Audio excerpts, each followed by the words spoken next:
tensions reach a boiling point between Alessandra and Katrina. After a heated confrontation, Alessandra unleashes years of pent-up anger, shocking even herself with the intensity of her outburst. Katrina, stunned by Alessandra's defiance, is left reeling, unsure of how to proceed. As Alessandra struggles to control the surge of negative emotions, she wonders if she has crossed an irreversible line. Will this be the beginning of a new and dangerous chapter in the lives of the Baron's family? Will Katrina retaliate against Alessandra for her defiance? Will Alessandra be able to control her growing anger and the dark thoughts that consume her? How will the Duke react when he learns of the escalating conflict between Alessandra and her family?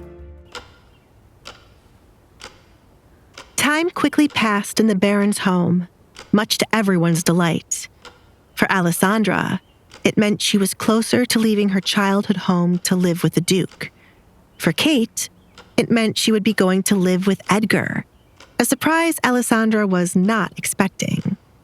Katrina was counting down the hours for when she would be rid of Alessandra, even if it meant she was going to live with Edgar. Desmond, on the other hand, couldn't wait for Kate to seduce Edgar and get married to him instead of Alessandra. He was praying she would get pregnant after one night with Edgar.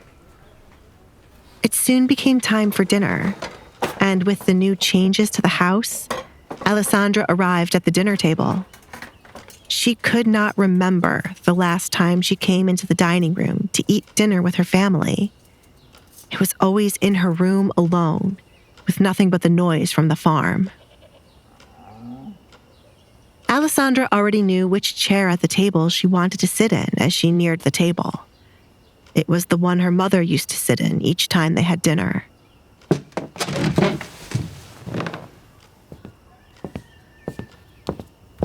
Alessandra? The butler, James, stopped in his tracks as he entered the dining room to find Alessandra sitting at the head of the table.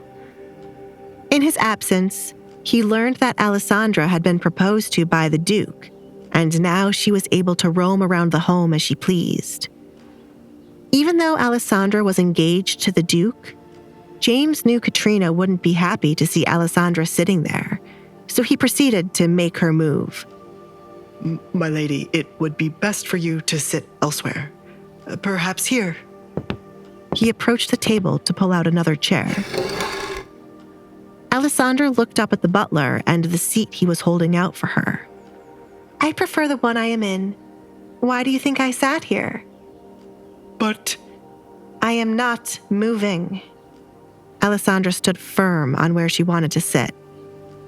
You should finish setting the table before the others arrive, rather than wasting my time. James was at a loss for words, with Alessandra not moving. It was already odd enough for her to be seated at the table, but now the way she acted was different. Katrina will not allow you to sit there. He switched his tone to something more gentle. He was merely looking out for Alessandra. I have a feeling she won't mind. Can I get a glass of water when you go back to the kitchen? The pitchers here are empty. Alessandra was parched after spending the remainder of the day cleaning out her bedroom to get rid of the stench from the dead kitten and starting to pack up her belongings. Due to her not owning many things, by tomorrow morning she would be finished with her packing. James placed down the last utensils on the table and straightened them out. He made sure each time the family gathered to eat, the table would be pure perfection. I will bring a pitcher for you, Alessandra. He bowed, then left. Alessandra tapped her finger on the table to pass the time. Sitting at the table did not feel as good as it once did.